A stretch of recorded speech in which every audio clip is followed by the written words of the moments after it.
बिस्मिल्लाहिर्रहमानिर्रहीम। नाज़रीन, मैं हूं जावेद बलोच और उम्मीद है आप लोग खैरियत से होंगे। तहरीक इंसाफ और हुकूमत के दरमियान डेडलॉक जो है वो पैदा हो रहा है। आज हुकूमती मुज़ाकराती कमेटी का इजलास था और उस इजलास में तहरीक इंसाफ की डिमांड का जायज़ा लिया गया और उस पर फिर एक और सब कमेटी बना दी गई है जो सब कमेटी जायज़ा लेगी कि क्या तहरीक इंसाफ की डिमांड जो है वो पूरी हो सकती है, क्या जुडिशल कमीशन का जो मुतालबा है वो पूरा हो सकता है और जो कैदी रिहा होने हैं वो कैसे होंगे। इसके साथ साथ हम बात करेंगे कि आज सुप्रीम कोर्ट ऑफ पाकिस्तान में भी एक बड़ी अहम डेवलपमेंट हुई कि एडिशनल रजिस्ट्रार को ओहदे से हटा दिया गया। कसूर ये था कि उन्होंने एक केस जो है वो आईनी बेंच पे जाना था, गलती से जो है वो रेगुलर बेंच में चला गया। उस पर एक तूफ़ान मचा और सुप्रीम कोर्ट पर नज़रें जो है वो पूरे पाकिस्तान की लगी हुई थी कि आज सुप्रीम कोर्ट में क्या हो रहा है। 3 जज साहबान ने ख़त लिख दिया दूसरे पाकिस्तान को और उस ख़त में भी कई तरह के एतराज़ात किए गए हैं।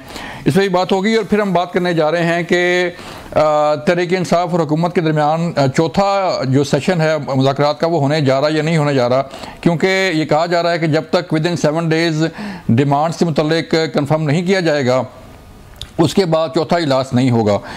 इस पे हम बात करेंगे। हमारे साथ मौजूद हैं आज फैसल चौधरी साहब, तहरीक इंसाफ के बानी चेयरमैन के वकील हैं। आज उनकी मुलाकात भी हुई, उनसे पूछते हैं कि क्या रिहाई के क्या इम्कानात हैं और जो हाई कोर्ट में अपील होनी है 190 मिलियन पाउंड केस की वो कब तक फाइल होने जा रही है और उसका क्या रिजल्ट निकल सकता है। चौधरी साहब बहुत शुक्रिया वक्त देने का। सर जैसे बताइएगा, एक तो हमें अपडेट करें कि जो 190 मिलियन पाउंड केस है उसकी अपील आपने दायर करनी थी, क्या बना उसका? जी, अपील फाइनल मराहल में है। सुल्तान सफदर साहब उसके नॉक पलक दुरुस्त कर रहे हैं, वो गालिबन कल या परसों फाइल हो जाएगी।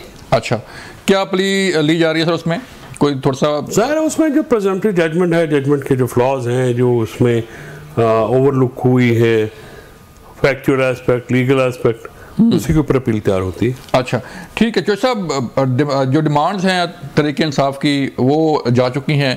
पहले था कि लिख के नहीं दिया जा रहा, इतराज़ किया जा रहा था, वो आपने लिख के दे दिया। अब विदिन 7 डेज़ जो है वो कोई चीज़ सामने नहीं आ रही और लग रहा है जो भी हमारे प्रोग्राम में बैठता है हुकूमती रुकन वो कहता है कि जी ये मैटर सब जुडिस है। सानिया 9 मई के मुकदमात जेर समाअत हैं और सज़ाएँ भी हो चुकी हैं और अपील पर उनकी रिहाई भी हो चुकी है, तो उस पर तो कमीशन नहीं बन सकता। नहीं, ये तो बहाना है ना, ये तो बदरा बहाना बसियारस्त कि वो तो ऐसी बात है। हुकूमत नहीं करना चाहती, हुकूमत फीड ड्रैगिंग कर रही है, पाँव घसीट रही है। हुकूमत जो है इस क्वागमायर को देखे ना, हुकूमत को तो वो बेनिफिशरी है क्योस की, टेम्परेचर की। पाकिस्तान को नुकसान हो रहा है वो उसको होने दें, पाकिस्तान का सिस्टम बैठ रहा है बैठने दें, अवाम बर्बाद हो रही है होने दें। उनका तो टोटल मतमा नज़र ये है कि उनका इक़्तिदार जो है वो कैसे लंबा हो सकता है, उसको कैसे सस्टेन किया जा सकता है। इस लिहाज से जो है हुकूमत जो है वो ये गैर सियासी इक़दामात में मुलव्वस भी है। और दूसरी बात यह है कि जो न्यूट्रल एम्पायर है, जुडिशल कमीशन से न्यूट्रल एम्पायर है ना, तो जो टीमें जो इन्होंने चीट करके जीतना हो तो वो तो नहीं चाहेंगी कि न्यूट्रल एम्पायर हो, लेकिन हम चाहते हैं कि न्यूट्रल एम्पायर हो ताकि इसकी तहकीकात हो। पाकिस्तान के अवाम इस बात के का हक रखते हैं, आईनी और कानूनी हक रखते हैं कि उनको इन मामलात से रोशनास किया जाए और उनके ऊपर उनको जो है ये तमाम जो मामलात हुए हैं इनकी शफाफ तहकीकात करके काफ़ी दिन हो गए सर, काफ़ी दिन हो गए हैं, 7 दिन पूरे होने वाले हैं जो एक टाइम फ्रेम दिया गया था कि विदिन 7 डेज़ हुकूमत जवाब दे, लेकिन अभी तक जवाब नहीं आया। और आज भी जो हुकूमती मुज़ाकरात कमेटी है 7 जमातें वहाँ बैठी हैं और उन्होंने जायज़ा लिया है और एक सब कमेटी बना दी है, वो इसका जायज़ा लेगी। इसका मतलब ये है कि डेडलॉक बातचीत नहीं होगी। नहीं तो चौथा राउंड नहीं होगा ना जी। हमने तो बड़ा सीधा सा कहा है कि अगर आप नहीं देंगे 31 जनवरी तक आप नहीं कर सकते, पर हमारी तरफ से तो जवाब आएगा। हम हुकूमत को इंडल्ज नहीं करेंगे, हम हुकूमत के साथ इंडल्ज नहीं करेंगे। हमने उनके नॉन सीरियस रवैया जो है वही एक्सपोज कर रहे हैं हम दुनिया के सामने, पब्लिक के सामने कि देखिए हुकूमत जो है अपने फराइज़ से भी पहले तो ये इख्तियार करिए, क्योंकि पहले तहरीक इंसाफ पे ज़्यादा तनकीद ये थी कि जी आप सियासी कुव्वतों को नहीं करते, एंगेज नहीं करते, उनके साथ बातचीत नहीं करते। तो हम हमने बातचीत की है, एजेंडा भी दिया है हमने लोगों के सामने जो है ये जो मौजूदा हुकूमत है इसको पूरी तरह से, और ये 7 पार्टीज़ जो हैं इनके एजेंडे को पूरी तरह से बेनकाब किया है। और हमने हमारी ये बड़ी सियासी कामयाबी है कि हमने इनके जो मामलात हैं उनको फिर अवाम को में तो बहुत ही पॉपुलर थे, लेकिन जो गैर जानबदार लोग हैं वो भी इस पे कायल हैं कि हुकूमत जो है वो अपने मामलात पे कोई अच्छी नीयत के साथ नहीं बैठी, बल्कि वो बंदीती की बुनियाद पर। ठीक है, तो अगर ये फिर डिमांड पूरी नहीं होती, वो जो बार बार यही कहा जा रहा है कि एक तो कमीशन नहीं बन सकता, दूसरा तहरीक इंसाफ जो है वो कैदियों की फहरिस्त नहीं दे पाई, ना ही 26 नवंबर की कोई फहरिस्त हमारे सामने आई है कि वो डिमांड में लिखी हो या ड्यूरिंग डायलॉग जो है वो टेबल पे आई हो कि वो ये लोग हैं, ये लोग जामबक हुए थे और ये कैदी हैं। तो चौथा फिर क्या लाहेमल फिर क्या होगा, क्योंकि अगर चौथा राउंड नहीं होता तो इसका मतलब यह है कि फिर तहरीक इंसाफ फिर दोबारा सड़कों पर होगी। जी, वो भी एक ऑप्शन है, और हम जो हैं वो ये लिस्टें जो हैं जो महकूमीन की हैं और जो शहीदा हैं, शहदा हमारे, हम वो जुडिशल कमीशन के सामने रखना चाहते हैं। जी ठीक है, हम उसको क्यों इस हुकूमती कमेटी के सामने कैसे रख सकते हैं? हुकूमती कमेटी तो उसमें जो है हुकूमत जो है वो फ्रीक है। हाँ। तो फ्रीकैन को जो है वो तो लिस्टें नहीं देंगे, हम तो न्यूट्रल अंपायर जो एक जज बैठे हैं, हम उनको बैठ के तो बताना चाहते हैं, और हम ना सिर्फ लिस्टें देंगे, हम एविडेंस देंगे, हम गवाह देंगे, हम सारी चीज़ें प्रूव करेंगे। एविडेंस है आपके पास? जी बिल्कुल है। ठीक है, तो फिर ऑप्शन फिर वही सड़कों पर। मेरी जो सवाल का दूसरा हिस्सा था आपने उसका जवाब नहीं दिया कि नहीं, मैंने कहा जी वो भी एक ऑप्शन है, सड़कों पे आना भी एक ऑप्शन है, लेकिन हमारे पास काफ़ी ट्रम्प कार्ड्स हैं। अच्छा, तो वो हम यूज़ करेंगे। शटर डाउन भी आप 8 फरवरी को आपने वो भी तो ऐलान किया हुआ है, वो भी तो है, और सिविल नाफरमानी की तहरीक भी आपकी जारी है? वो जारी है सर, जारी है। उसका कोई इम्पैक्ट नज़र नहीं आया, कोई असरात नहीं आए? फिगर आई कि जी दिसंबर में जो है पहले से ज़्यादा रेमिटेंस जो है पाकिस्तान आई है। वो तो एक तो दिसंबर में कॉल थी नहीं, और उसका असरात आएंगे आपको फरवरी मार्च तक। अच्छा, मार्च तक ज़्यादा, जो 1-2 महीने के बाद आते हैं। हाँ। वो फौरी तौर पर इम्पैक्ट नहीं आता। ठीक है, तो चौधरी साहब आपकी आज मुलाकात भी हुई तहरीक इंसाफ के बानी चेयरमैन इमरान खान से, क्या कहते हैं, क्या मैसेज है उनका, या कोई डायलॉग के मतलब कुछ अपडेट्स हैं उनके हवाले से? डायलॉग के मुतालिक तो जावेद साहब वो बिल्कुल क्लियर हैं। उन्होंने कहा कि मेरे मुकदमात या मेरी सजाएं जो हैं वो तो मुज़ाकरात के ऊपर कोई असर नहीं डालेंगे, क्योंकि वो मुज़ाकरात की का मतम नज़र नहीं है, या उनकी फोकस नहीं है। लिहाजा जो मुज़ाकरात हैं वो तो गवर्नमेंट की नॉन सीरियसनेस की वजह से ही इफेक्ट होंगे, और गवर्नमेंट जिस तरह से बात कर रही है, जिस तरह से फेल हो रही है बार बार, तो यही नाअहली है जो कि मुज़ाकरात के अमल के ऊपर एक सवालिया निशान लगा सकती है और लगा रही है। आप कह रहे हैं सवालिया निशान हुकूमत लगा रही है, और दूसरी तरफ अगर हम देखें चौधरी साहब, एक तरफ तो मुज़ाकरात हो रहे हैं, दूसरी तरफ जो है वो तहरीक इंसाफ के बानी चेयरमैन के अकाउंट से जो है वो ट्वीट होती हैं और सोशल मीडिया पे जो है चीज़ें आती हैं, तो इस तरह फिर मुज़ाकरात तो नहीं आगे बढ़ सकते? आप हालात बेहतर करें, उनके बयान भी नरम हो जाएंगे। अच्छा, कैसे हालात बेहतर होंगे सर?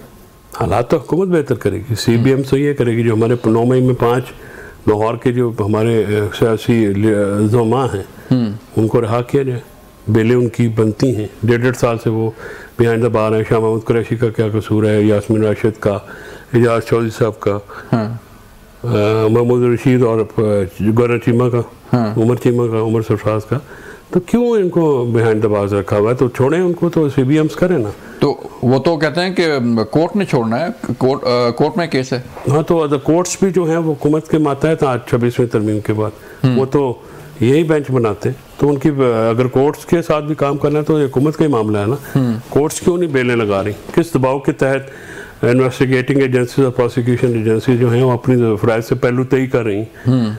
ये बात सवाल तो है। तो आप ये कह रहे हैं कि हुकूमत इंटरवीन करे कि कोर्ट जो है वो फैसला करे, या हुकूमत दबाव हटाए? हुकूमत ने जो अदालतों को, प्रोसिक्यूशन एजेंसीज को, इन्वेस्टिगेटिंग एजेंसीज को दबाव में रखा है, वो दबाव हटाए और आइन और कानून के मुताबिक हमारे साथ ट्रीट किया जाए। तो हमारी बेल्स मैच्योर हैं और बेल होनी चाहिए। इतनी देर में तो कत्ल के मुलज़मान की बेल हो जाती है। एक बड़ी उम्मीद लगी थी चौधरी साहब के हुकूमत के साथ आप लोग बैठ गए हैं, मुज़ाकरात होना शुरू हो गए हैं और कोई ना कोई इसका हल निकल आएगा और दोनों फ्रीकैन किसी न किसी हल पे पहुंच जाएंगे। तो लग नहीं रहा कि ये सियासी अदम इस्तेहकाम जो है वो ख़त्म होगा। ज़ाहिर बात है अदम इस्तेहकाम होगा सियासत में तो मैशत बेहतर नहीं होगी, मामला ठीक नहीं होंगे। वो सब ये तो डिपेंड करता है ना हुकूमत के ऊपर। हुकूमत सियासी अदम इस्तेहकाम को ख़त्म करना चाहती है या प्रोलॉन्ग करना चाहती है। बिल्कुल आपकी बात तो दुरुस्त है कि अगर सियासी अदम इस्तेहकाम रहेगा तो मुआशी इस्तेहकाम तो नहीं आ सकता, ना लॉ एंड ऑर्डर और दहशतगर्दी के मसाइल पर काबू पाया जा सकता है। पाकिस्तान की सबसे बड़ी पार्टी और सबसे बड़े लीडर को, जिस पे अवाम का भरपूर एतमाद है, अगर आप जेल में रख के आप ये कहें कि आप आराम और सुकून से हुकूमत चला सकेंगे तो वो हालात आपके साथ नहीं है। वो तेज़ी से मिट्टी में से रेत जो है वो सरकती जा रही है, बल्कि काफ़ी हद तक सरक गई है। तो किसी देर मुट्ठी खाली रह जाएगी और उसी रेत में ये हुकूमत जो है वो धंस जाएगी, और धंसती जा रही है, काफ़ी हद तक धंस चुकी है, लेकिन वो अभी एहसास नहीं हो रहा। लेकिन किसी दिन ऐसा लगेगा जब रेत जो है वो पूरा सरापा जो है उसके ऊपर छा जाएगी।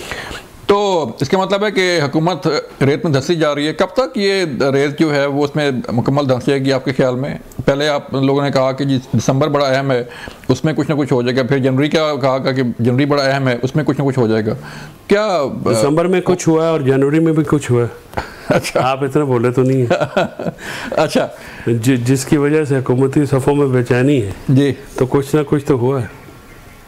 हाँ, तो क्या कोई वे फॉरवर्ड है, नजर आ रहा है? कोई वे फॉरवर्ड है, मुज़ाकरात जारी बात है। कोई बीच की राह निकालने के लिए कुछ लोग या कोई ऐसे चैनल इस्तेमाल किए जा रहे हैं कि दोनों फरीकैन आगे बढ़ें? नहीं, हमने तो देखे, हमने तो अपनी बिल्कुल क्लियर रखे हैं। तीनों फरीकैन जो हैं वो अपने अपने मामलात जो हैं वो आगे बढ़ाएं, और गवर्नमेंट हो या असल हुकूमत हो वो भी इन बातों में एंगेज हो और बात करनी चाहिए। मैंने आपके साथ ही एक प्रोग्राम में कहा था कि इमरान खान को इग्नोर करना नामुमकिन है। ठीक है, और उनको इग्नोर नहीं किया जा सकता, बात तो करनी पड़ेगी। ठीक है, तो आप ये कह रहे हैं कि जब तक इमरान खान अंदर हैं उस वक्त तक हालात ठीक नहीं होंगे? जब तक इमरान खान साहब को इंसाफ नहीं मिलता, उनके केसेस झूठे ख़त्म नहीं होते, उनके वर्कर्स, उनके कारकुनान के साथ इंसाफ नहीं होता, या इंसाफ होना शुरू नहीं हो जाता, प्रोसेस का आगाज़ नहीं होता, हालात दिगर को रहेंगे। ठीक है, जैसा कहा जा रहा था कि ट्रंप साहब आएंगे, ओहदा संभालेंगे तो कोई ना कोई चेंज आ जाएगी, कोई बड़ा रिलीफ आ जाएगा, कोई तकरीर में कोई नाम आ जाएगा, कहीं पे कोई जिक्र आ जाएगा, तो कोई है उम्मीद कोई वहाँ से? कोई नहीं, ट्रंप साहब से देखें, अगर तो वो पाकिस्तान में से अगर किसी जानते हैं तो इमरान खान साहब के ज़ाती ताल्लुकात हैं। हाँ। वो पर्सनली जानते हैं एक दूसरे को। पाकिस्तान में उनको जिस शख्स के साथ उनकी एक ज़ाती शनासाई भी है या उनके साथ ताल्लुक़ रहा है तो वो इमरान खान है। तो अब उसमें ट्रंप साहब ने अगर कोई सी ख्वाहिश का अंदिया दिया या वो तो जब भी आएगा देखेंगे, लेकिन हमारे फैसले तो इधर होने हैं, पाकिस्तानी कवानीन पाकिस्तानी इदारों के साथ होने।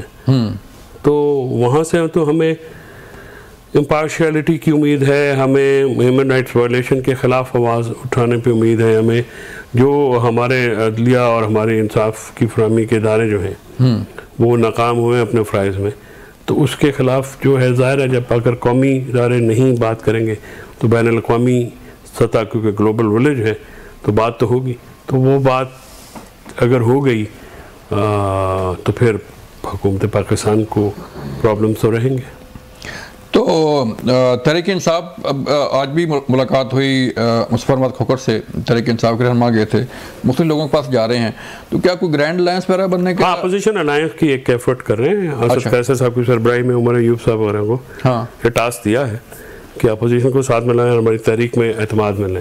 ठीक है, या तो इंशाल्लाह उम्मीद तो है कि हम वो तमाम आवाज़ें एक प्लेटफॉर्म पर लाना चाहते हैं जो आइन की बहाली, कानून की हुक्मरानी, ह्यूमन राइट्स की वायलेशन और साफ शफाफ इलेक्शन, आज़ाद अदलिया, आज़ाद मीडिया के ऊपर बात करें। तो यही हमारा मुद्दा है जो दोस्त हमारे साथ इन आवाज़ में आवाज़ बनाएं। तो ज़ाहिर है ज़रा अपोजिशन में अगर तहरीक में ज़्यादा पार्टियाँ हों, चाहे वो छोटी हों या बड़ी हों, ये मैटर नहीं करता। ठीक है, तो फिर एक बड़ी गूंजदार आवाज़ बन जाती है। मौलाना भी एक बड़ी मौसर आवाज़ हैं, आपने पहले भी उनसे मुज़ाकरात किए थे, अब भी कोई करेंगे मुज़ाकरात? कोई अंदिया है, कोई आपके साथ होंगे? हाँ, बिल्कुल करने चाहिए। मौलाना समेत तमाम अपोजिशन जमातों को ऑन बोर्ड लेना चाहिए और इंशाल्लाह आप देखेंगे कि पेशरफ्त होगी इसमें। ठीक है, चलें फैसल चौधरी साहब, बहुत शुक्रिया। नाज़रीन, मुझे यहाँ पे एक ब्रेक, मिलते हैं ब्रेक के बाद। वेलकम बैक नाज़रीन, हम बात कर रहे थे कि आज कौमी असम्बली के इजलास में काफ़ी हंगामा राई हुई और वज़ीर-ए-आज़म की आमद पर अपोजिशन यानी कि तहरीक इंसाफ ने काफ़ी शोर शराबा किया, डाइस का घेराव करने की कोशिश की, स्पीकर डाइस का घेराव किया गया और हुकूमती अरकान ने, जिसमें हनीफ अब्बासी और दीगर लोग शामिल थे, उन्हें बाकायदा हिसार बनाना पड़ा वज़ीर-ए-आज़म की गिरद, और फिर जाके मामलात कुछ बेहतर हुए, वरना ये शोर शराबा और इस हंगामा राई में वज़ीर-ए-आज़म का दिफा भी किया गया। इस पे हमें ज्वाइन किया है खुरम दस्तगीर साहब ने। खुरम साहब उसमें नूर से तलक रखते हैं। खुरम भाई, बहुत शुक्रिया वक्त देने का। सर बताइएगा सर कि आज शोर शराबा था कौमी असम्बली के इजलास में, और दूसरी तरफ जो है वो हुकूमती मुज़ाकराती कमेटी का इजलास भी आज था डिमांड्स के हवाले से। क्या होने जा रहा है सर? ये तो मामलात लगता है कि डेडलॉक है और मज़ीद ख़राब होंगे। नहीं, इतनी जल्दी हमें ना ही सरासिमगी का शिकार होना है जी, और ना ही हमें जो है इस पे कोई परेशानी है। ये पार्लियामान के अंदर ये हल्की फुल्की मौसीकी चलती रहती है। हम तो वो लोग हैं, और शहबाज शरीफ साहब खुद बतौर ऑपोजिशन लीडर में उनके कहते ना शाना बशाना खड़ा था जब तहरीके इंसाफ के वफाकी वज़रा ने डेस्कों पर चढ़कर हमें बजट की भारी किताबें मारी थी, बाकायदा निशाना ले लेकर।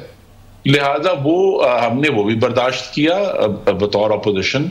अब अल्लाह ताला और अवाम के करम से हम हुकूमत में हैं, तो ये चीजें चलती रहेंगी। असल काम यही है कि अगर पार्लियामान में वो जो भी जिस किस्म की हुल्लड़बाजी करें, वो अपना जो बुनियादी उनका जिम्मेदारी है पाकिस्तान के अवाम की तरफ कि वो उनकी बेहतरी के लिए काम करें, उससे वो दूर जा रहे हैं। जबकि शहबाज शरीफ और उनकी टीम जो है वो फोकस्ड है कि हमें पाकिस्तान के अवाम की जिंदगियों में बेहतरी लेकर आनी, और अल्लाह ताला ने मुआशी महाज पर बहुत बड़ी कामयाबियां दी।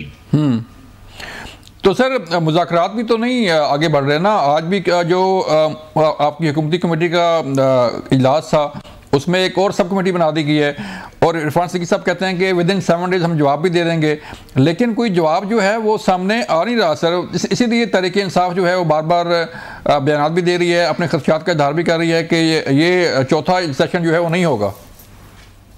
नहीं, देखिए, बानी चेयरमैन और उनके मिजाज की वजह से उनकी पूरी जमात जो है वो अनोखा लाडला बन गए हैं, जिनको खेलने के लिए रियासत चाहिए, और वो चाहते हैं कि जो भी वो डिमांड करें उसको पूरा किया जाए। कनपट्टी पर पिस्तौल रखकर तो सियासी मुज़ाकरात नहीं होते कि जी इतने दिन में करके देंगे तो ऐसे हो जाएगा। देखिए, उनका जो मिजाज है, ये बात पाकिस्तान के अवाम को और आपके नाज़रीन को समझाना जरूरी है कि तहरीक इंसाफ का मिजाज ना ही पार्लिमानी है और ना ही जमहूरी है, ना सियासी है। वो इंतशार पर यकीन रखते हैं, तो लिहाजा उनकी जो जबिल्लत है, जिसको अंग्रेजी में इंस्टिंक्ट कहते हैं, वो हमेशा एजिटेशन की तरफ जाता है, जिसका एक मुजाहरा आज हमने कौमी असेंबली में देखा। तो लिहाजा वहां वो जो एक किसी ठंडे दिल से एक दूसरे की बात सुनी जाए और एक दूसरे का एहतराम किया जाए, वो तो उनका कभी भी ना ही वतीरा रहा है। हम उनको 10 साल से देख रहे हैं। पिछली दफा भी मैं आपके नाजरीन से अर्ज कर दूं कि 10 साल पहले इन्हीं दिनों में मुस्लिम लीग नून के और पीटीआई के मुज़ाकरात हो रहे थे एक टीओआर के लिए, जिनमें 3 महीने लगे थे। हमें मार्च के आखिर तक हम गए, और उसके बाद वो टीओआर फाइनल हुए, जिसके नतीजे में फिर एक सुप्रीम कोर्ट का कमीशन बना, जिसने फिर 2013 के इंतखाबात को दुरुस्त और किसी सिस्टमैटिक जो रिगिंग है उससे पाक करार दिया। तो लिहाजा ये इसमें मुज़ाकरा चलते रहेंगे, और पीटीआई को भी समझने की जरूरत है कि उनका जो तमाम एजिटेशन का तरीकेकार था अपने सियासी मकासद के लिए, एजिटेशन नाकाम हो चुकी है, और वो 5 रेंजर्स की और 1 पुलिसमैन की जान भी ले चुकी है। तो लिहाजा अगर वो दोबारा उस तरफ जाएंगे तो रियासत फिर उनसे निपटेगी। लेकिन हम उनके जो सियासी मुतालबात हैं, खासतौर पे वो उन लोगों की रिहाई जिनके ऊपर कोई सबूत और शवाहिद नहीं है कि उन्होंने 9 मई के हवाले से कोई हुल्लड़बाजी की, हम जरूर उस पर सीरियसली गौर कर रहे हैं और कोशिश कर रहे हैं कि वो जल्द से जल्द रिहा हो जाए। अच्छा, तो सर 26 नवंबर भी है ना, वो कहते हैं कि 26 नवंबर के सीरान है, 9 मई के सीरान है, बाकी लोग जो जिनके ना उठाए जा रहे हैं वो भी छोड़े जाएं। देखिए, उनको ये समझना है कि ना ही 26 नवंबर और ना ही 9 मई ये सियासी एहतजाज नहीं था। सियासी एहतजाज में 5 रेंजर्स और 1 पुलिसमैन शहीद नहीं होते। सियासी एहतजाज में तो लोग आते हैं, अपनी बात करते हैं, पाकिस्तानियों का हक है कि वो अपना नुक्ता नजर जो है हुकूमत के सामने पेश करें। लेकिन जहां भी सियासत में इंतशार और तशद्दुद का अंतर शामिल होगा, वो फिर जमहूरी एहतजाज नहीं रहेगा, वो एक जुर्म बन जाएगा, जिसके नतीजे में आप उन्हें तो। लेकिन मैं फिर कहूंगा कि इन दोनों दिनों में 9 मई में भी और 26 मई में भी जिन कारकुनों के ऊपर कोई सबूत और शवाहिद नहीं है कि उन्होंने कोई हुल्लड़बाजी की या किसी पुलिसमैन और रेंजर्स के जो शहादतें हुई हैं उसमें हिस्सा लिया, उनको हम चाहेंगे कि जल्द से जल्द रिहा कर दिया जाए। ठीक है, तो ये तो बड़ी अच्छी खबर है सर लोगों के लिए कि जो जिनका कोई शवाहिद नहीं है वो रिहा हो जाएंगे। खुर्रम साहब, जो गुज़श्ता 10 साल पहले जो मुज़ाकरात हुए थे, आप कह रहे हैं हमने देखा कि 3 माह मुज़ाकरात चले थे, आप समझते हैं कि 31 जनवरी से पहले ये मुज़ाकरात ख़त्म नहीं हो सकते? जी देखिए, यही तो बात है कि हमें इनको किसी भी तरह प्रेजुडिस नहीं करना। अगर मुस्लिम लीग नून अकेली उस टीम का हिस्सा नहीं है, उसमें तमाम हमारी जमातें शामिल हैं, सबको साथ लेकर चलना है। और कोई बईद नहीं कि 31 जनवरी से पहले भी खत्म हो, लेकिन उसमें कोई डेडलाइन देना जो है वो किसी तरह भी मुनासिब नहीं। तो सर वो तो कह रहे हैं कि चौथा सेशन नहीं होगा, क्योंकि उनका कहना है कि अभी तक हमें जवाब नहीं मिला, 7 डेज होने वाले हैं। और ये भी कहा जा रहा है खुर्रम साहब के जो मैटर सब जुडिस है, जो मामलात अदालतों में हैं, उस पर कमीशन कैसे बनेगा? जैसे कि सन 9 मई के मुकदमात हैं, लोगों को सजाएं हो चुकी हैं, लोगों के जो है वो ट्रायल हो रहे हैं, और इसी तरह 26 नवंबर भी है। तो ये कहा जा रहा है, ये बात सामने आ रही है कि उस पर कमीशन नहीं बन सकता। जी देखिए, 9 मई तो मैं अपनी जाती राय दे सकता हूँ, मुझे नहीं मालूम कि जो इस वक्त हुकूमती टीम है जिसमें मुख्तलिफ जमातें शामिल हैं उनका नुक्ता नजर क्या है, लेकिन मेरी राय में तो 9 मई तो किसी तरह भी निगोशिएशन के लिए खुला नहीं, ना ही मुज़ाकरात कहते। 9 मई रियासत के ऊपर एक मुतशद्दिद हमला था जिसको अंग्रेजी में कहते हैं आर्म्ड इंसरेक्शन। तो लिहाजा वहां तो जब आपने रेडियो पाकिस्तान पेशावर जला दिया, पेशावर में 150 जानवर जला दिए, लाहौर में जिना हाउस जला दिया, आपने शहीदों की यादगारों की बेहुरमती की, मुख्तलिफ दिफाई तंसीबात पर आप हमलावर हुए, तो उसको तो सौदेबाजी का हिस्सा नहीं बन सकता। ये ऐसी चीजें हैं, पाकिस्तान की सलामती सौदेबाजी का हिस्सा नहीं बनेगी। वहां तक तो क्लैरिटी है, लेकिन 26 मई पर अगर अभी भी उनके, इसीलिए ये सारे मामलात को तहरीर में लाना जरूरी है और इस पर निगोशिएट करना जरूरी है। अगर उसके कुछ ऐसे जाविये हैं जो कि जुर्म की हद तक, या वो जो 5 रेंजर्स और 1 पुलिसमैन की शहादत हुई उससे हटकर कोई ऐसा चीज है जिसको बाकायदा लिखकर उसके ऊपर कोई इन्वेस्टिगेशन हो सकती है, तो मुझे यकीन है कि जो हमारी निगोशिएशन टीम है उसके ऊपर जरूर गौर करेगी। सर देखें ना, एक तरफ तो मुज़ाकरात चल रहे हैं और दूसरी तरफ हम देखते हैं कि सोशल मीडिया पे खान साहब की ट्वीट्स जो है वो धड़ आ रही हैं, और जिसमें ना सिर्फ अस्करी क़यादत को जो है वो इल्ज़ामात पे बुछाड़ हो रही है, हुकूमत को भी लताड़ा जा रहा है। तो इन सारी सूरत हाल में सिविल नाफरमानी की तहरीक जो है वो चल रही है खुर्रम साहब। तो इस सारी सूरत हाल में जो है हमने तो देखते हैं कि जब भी कोई बातचीत होती है, टेबल टॉक होती है, तो सीज़ फायर होता है, लेकिन इसमें तो ऐसा कुछ भी नहीं है सर। देखिए, तहरीक इंसाफ एक इंतशार की तहरीक है और वो मुल्क में उनका ये ख्याल है कि उनके लिए इक़्तिदार इंतशार के जरिए रास्ते से ही उनको मिले। तो लिहाजा वो अपनी जबिल्लत पर चल रहे हैं, उसमें जो भी उनको अभी तक अवामी हमायत हासिल हुई है उसकी बुनियाद पर वो समझते हैं कि वो उसको आगे लेकर चल सकते हैं। लेकिन मैं फिर कहूंगा कि खैबर पख्तूनख्वा के मेरे भाइयों और बहनों ने भी तहरीक इंसाफ को वोट इसलिए नहीं दिए कि वो तशद्दुद और इंतशार फैलाएं, उन्होंने वोट इसलिए दिए हैं कि उनकी जिंदगियां बेहतर की जाएं, उनके बच्चों के मुस्तकबिल के बारे में सोचा जाए। अब वो जो असल जिम्मेदारी है मुंतखब नुमाइंदों की कि अपने वोटरों और अपने कौम के मुस्तकबिल के बारे में सोचना, उनकी जिंदगियां बेहतर करना, उनके लिए उनकी सलामती, मसलन खैबर पख्तूनख्वा में इस वक्त इतनी दहशतगर्दी हो रही है, वो तो तहरीक इंसाफ के रेडार पर ही नहीं है पाकिस्तान के अवाम की पुत्री। उनकी ताकत सिर्फ ये है कि वो धमकियां देते हैं, ऐसे नहीं हुआ तो ऐसे हो जाएगा, हम सिविल लापरवाही कर देंगे, हम कौमी असेंबली में इस तरह का बुआ कर देंगे। तो बलवे से और फसाद से पाकिस्तान की जिंदगियां ना बेहतर हुई है, ना आइंदा बेहतर होंगी। हमारी जो हुकूमत है वो उसके ऊपर पूरी तरह फोकस है कि हमें आगे बढ़ना है। अल्लाह ने कामयाबी दी है, पार्टी मैदान बहुत बड़ी, उसी को लेकर आगे चलते रहेंगे। भी हमने इनका मुकाबला किया था, इंशाल्लाह आने वाले दिनों में भी करेंगे। लेकिन खुर्रम साहब, ये कहा जा रहा था कि जनवरी बड़ा अहम है और डोनाल्ड ट्रंप साहब जो है अपने ओहदे का चार्ज संभालेंगे तो कुछ मामला बेहतर हो जाएंगे। कोई आप लोग तैयार हैं कि कोई कॉल आ सकती है वहां से? जी, अभी तो पाकिस्तान की सड़कों पे वो घुंघरू टूटे हुए पड़े हैं जिनको बांध कर ये तहरीक इंतशार नाच रही थी कि जी ट्रंप आ रहा है और बस बानी चेयरमैन रिहा हो रहे हैं। हाँ। कल हमने तकारीर सुनी, उसमें हमें कहीं दूर दूर तक पाकिस्तान का और किसी भी चीज का नामो निशान तक नजर नहीं आया।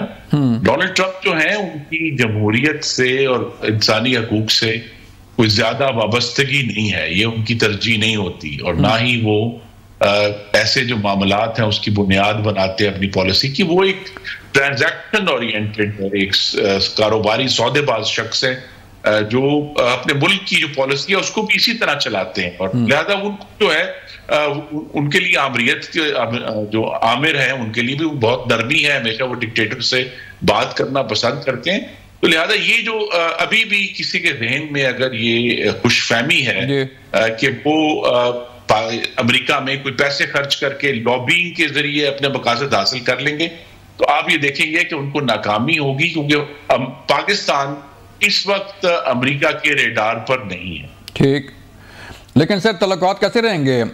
जारी बात है अमेरिकी प्रेसिडेंट आए हैं, नए अमेरिकी प्रेसिडेंट हैं, और खत्ते में सूरत हाल भी आपके सामने है, तो अमेरिका के साथ पाकिस्तान के तल्लुकात कैसे देख रहे हैं सर? जी, इसके लिए वज़ीर-ए-आज़म शहबाज शरीफ को एक गैर रवायती और तख्लीकी सफारतकारी यानी क्रिएटिव डिप्लोमेसी करनी पड़ेगी, क्योंकि डोनाल्ड ट्रंप जो हैं वो रवायती सफारतकारी पर यकीन नहीं रखते, जो फॉरेन ऑफिस की या स्टेट डिपार्टमेंट की सफारतकारी है। तो लिहाजा उनको एक गैर रवायती तरीके से अप्रोच करना होगा, कारोबारी तरीके से अप्रोच करना होगा, और पाकिस्तान के जो मकासद हैं, मफादात जो अमेरिका से वाबस्ता हैं, वो बड़े वाज़े हैं कि अमेरिका जो है वो हमारा सबसे बड़ा एक्सपोर्ट का डेस्टिनेशन है, उसे हमें कायम रखना है। और दूसरा ये है कि IMF के अंदर जो हमारा प्रोग्राम है तो उसके लिए जरूरी है कि एक फ्रीक्वेंटली अमेरिकी जो एडमिनिस्ट्रेशन है उससे बात की जाए। उनके जो सेक्रेटरी ऑफ स्टेट है मार्को रूबियो, अभी कल ही वो कंफर्म भी हो गए हैं, तो लिहाजा वो उन्होंने बड़ी बतानत से, जब सेनेट में उनकी कंफर्मेशन की हेयरिंग्स हो रही थी, तो बड़े बतानत से जवाब दिए, जिससे जाहिर हुआ कि वो उस तरह की जो है वो किसी भी तरह की जो एक्सट्रीमिज्म है या एक रैंडम पॉलिसी है वो नहीं होगी। तो उनसे जरूर बात करनी चाहिए, लेकिन फिर कहूंगा कि हमें शहबाज शरीफ साहब के सामने चैलेंज यही है कि वो गैर रवायती और तख्लीकी तरीके से ट्रंप एडमिनिस्ट्रेशन को अप्रोच करें। ठीक है खुर्रम साहब, 190 मिलियन पाउंड केस पे आते हैं सर। ये कहा जा रहा है कि सज़ा बड़ी गलत हुई है, इसका मेरिट पे फैसला नहीं हुआ, हाई कोर्ट जा रहे हैं, और ये भी बताइएगा कि अल-कायदा ट्रस्ट जो है वो हुकूमती तहवील में दिया गया है, तो अब इसका वही यूनिवर्सिटी बनेगी, वहीं पे यूनिवर्सिटी रहेगी, या कुछ और इस पर कोई इरादा है गवर्नमेंट का कि कोई और नए सब्जेक्ट वहाँ पे हों, पढ़ाए जाएँ, या कोई नई चीज़ लाई है? पहले तो ये है कि जो फैसला आया है उसकी असल बुनियाद ये है कि पाकिस्तान के अवाम की अमानत में इमरान खान ने खयानत की। जो 70 अरब रुपया पाकिस्तान के अवाम के खजाने में जाना चाहिए था, उन्होंने उस खयानत करके उसको एक शख्स को, पाकिस्तानी को ये इजाजत दी कि वो उसको बतौर जुर्माना सुप्रीम कोर्ट में वो पैसे जमा करा। ठीक है, ये तो बहुत बड़ी खयानत है और उसकी सजा उन्हें मिलनी चाहिए। इसी तरह उन्होंने जालसाजी भी की है कि जो ये खयानत करने के लिए उनको मामलात करने थे, जो हमें कैबिनेट के अंदर देखा, उसके बाद भी खत लिखे जाते रहे लॉ मिनिस्ट्री की तरफ से, तो लिहाजा ये बात वाज़ेह हो गई है। जो भी अदालतों ने आगे फैसले करने हैं, लेकिन जो सादिक और अमीन वाला जो चैप्टर है अब वो बंद हो गया है, किसी भी तरह क्लेम नहीं कर सकते, तो लिहाजा वो अपनी जगह पर है। जो अगर जो अल-कायदा ट्रस्ट है उसकी जो ओनरशिप है उसके बारे में बड़े सवालात हैं, तो लिहाजा उसके बाद अभी आइंदा वाले आने वाले दिनों में हमारी तो ख्वाहिश यही होगी कि उसमें अगर से बहुत कलील तादाद है स्टूडेंट्स की, लेकिन अगर उसमें उस इदारे को कायम रखकर उसको बाकायदा किसी प्रॉपर यूनिवर्सिटी बनाया जा सकता है, तो हुकूमत पंजाब भी उसको अपनी तहवील में लेकर बाकायदा तौर पे एक यूनिवर्सिटी के तौर पर उसको ऑन कर सकती है, ताकि जो है हम एक जदीद खतूत पर हामिल यूनिवर्सिटी वहां उस गुर्जर खान के करीब कायम कर सकते हैं। ठीक है खुर्रम साहब, कोई महंगाई की सूरत हाल को बेहतर हो रही है सर? लोग बड़े तंग हैं कि महंगाई जो है वो कम नहीं हो रही, बिजली के बिल कम नहीं हो रहे और ना ही पेट्रोल जो है वो नीचे आ रहा है सर। जी, महंगाई है कीमतें बढ़ने की शरह, वो तकरीबन अब ना होने के बराबर है। कीमतें अपनी जगह पर खड़ी हैं, ये शिकायत जरूर है। मैं गुजरांवाला में हूं, मेरे साथी हम जो शिकायत करते हैं कि जी कीमतें कम होनी चाहिए, वो कम नहीं हो रही। लेकिन अब जबकि इस्तेहकाम हासिल कर लिया गया है, तो सबसे पहले आप देखेंगे कि फरवरी मार्च में बिजली की कीमतें कम होंगी। अच्छा। और ये जो स्टेबिलिटी हासिल की है अभी अपने फॉरेन एक्सचेंज में, करंट अकाउंट में, उसके जरिए फिर आने वाले दिनों में जो मेन किचन आइटम्स हैं 5, उनकी कीमतों में भी हम देख रहे हैं कि अगले 5 से 6 माह में कमी होना शुरू हो जाए। क्योंकि सर आगे रमजान शरीफ भी आ रहा है और आप कह रहे हैं कि फरवरी मार्च में बिजली की कीमतें शायद कम हो जाएं, तो रमजान शरीफ से पहले जो है वो कुछ कीमतें नीचे आ जाएंगी? खुशखबरी है कोई? नहीं, देखिए वो उसके लिए तो कम से कम हुकूमत पंजाब ने ऑलरेडी अनाउंस कर दिया है कि वो पाकिस्तान के और पंजाब के गरीब लोगों के लिए रमजान पैकेज देंगे। फेडरल गवर्नमेंट भी इसके ऊपर अपना काम करेगी। लेकिन असल इशू ये है कि इस वक्त जो हमें जो अशियाए खुर्दोनोश के जो मामलात हैं, चीनी है, घी है, चावल है, आटा है, उनमें सबसे आटे में पिछले मौसम गर्मा से कमी है और कमी मौजूद है अपनी जगह पर। लेकिन उसको यकीन बनाने के लिए जो सप्लाई सिचुएशन है, उसके लिए हुकूमत जरूर अपनी कोशिश कर रही है कि रमजान में हम मैक्सिमम रिलीफ प्रोवाइड कर सकें। ठीक है, बहुत शुक्रिया खुर्रम साहब। ये थे खुर्रम दस्तगीर साहब जो बात कर रहे थे कि महंगाई की शरह जो है वो कम होने वाली है। इस पे भी बात होगी। मिलते हैं एक ब्रेक के बाद। वेलकम बैक नाज़रीन, हम बात कर रहे थे कि तहरीक इंसाफ और हुकूमत के दरमियान जो मुज़ाकरात हैं उसमें डेड लॉक की सूरत हाल है। एक तरफ ये कहा जा रहा है कि डिमांड्स लिख के दे दी गई हैं, डिमांड जो है वो पूरी नहीं हो रही। दूसरी तरफ तहरीक इंसाफ जो है वो ये कह रही है कि चौथा राउंड नहीं होगा। इसका मतलब ये है कि तहरीक इंसाफ मेंटली जो है प्रीपेयर्ड है कि उन्होंने ये मुज़ाकरात आगे नहीं बढ़ाने और ना ही जो है वो चौथा राउंड होने वाला है। क्योंकि ये भी चीज़ें सामने आ रही हैं कि हुकूमत फ़ैसला कर चुकी है शायद कि कोई कमीशन नहीं बनेगा और ना ही कोई ऐसी डिमांड पूरी होगी जो कि मामला अदालतों में है। अब कमीशन नहीं बनेगा तो तहरीक इंसाफ के बानी चेयरमैन का भी पैगाम आया है। इससे पहले भी उन्होंने कहा कि अगर कमीशन नहीं बनता तो फिर हम बातचीत नहीं जारी रख सकते। और साथ ही ये भी कहा जा रहा है कि अगर ये मुज़ाकरात कामयाब नहीं हुए तो फिर जो तहरीक इंसाफ है वो अपना एहतजाजी लाहे-अमल का ऐलान करेगी और साथ ही जो है वो सड़कों पर आ सकती है। ये था आज का प्रोग्राम। अपना ख्याल रखिएगा। अल्लाह हाफिज़।